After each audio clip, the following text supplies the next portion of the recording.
Harney County, where the It's more, standoff is taking place, it's roughly the size of Massachusetts. They want the federal government to hand over control of an area the size of Massachusetts to a county government who couldn't possibly have the resources to maintain it.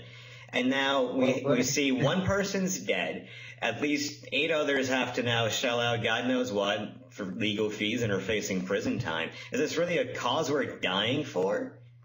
No, it's absolutely not, because the idea that the federal government is some boogeyman that's trying to like take these people down, it's ridiculous. Number one, I mean, we live in the first world. There's a price for that. You have to pay your taxes to society. That's how it works. And just because these guys have owned a piece of land for over 100 years doesn't give them any more right than anybody else to not pay their taxes. And so I feel like, what the cause that they're fighting for is ridiculous, and they need to just man up. Let's make it gender based and pay their taxes. Well, obviously they're never going to reach us, but what do you think, Josh? It's been 25 days. Looking back, do you think the Bundy militia feels satisfied with what they've accomplished here? Was it worth it? Well, I mean, the patriarch spoke on that issue today. I read on latest that he said that the sacrifice was worth making, and that Finicum died for the cause, and so he's definitely been martyred, and this cause has the martyr that they were looking for. I do, absolutely. With Lavoie, though, early on he made it clear that he wanted to die for it. I mean, is that the same as? I think that's what makes him their martyr right now. You think so?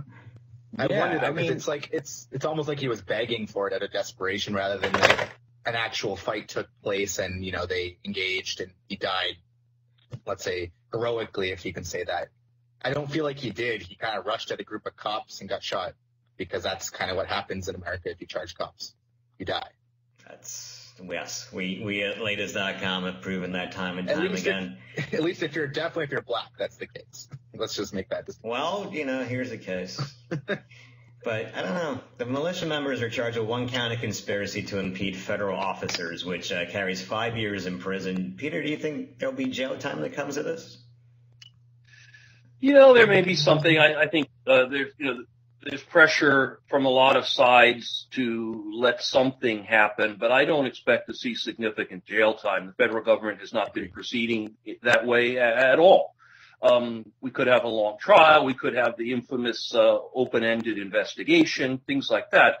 But it's very hard to imagine long jail sentences here. It's pretty obvious the federal government just wants this all to go away. They don't really want to deal with this.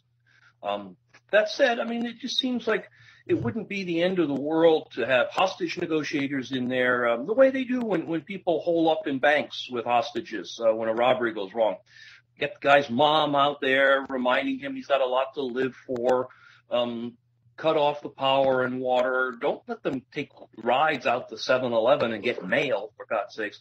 Bring it to an organic conclusion that way. As Eric was saying, and I agree with him, I don't think these guys are ready to die for this.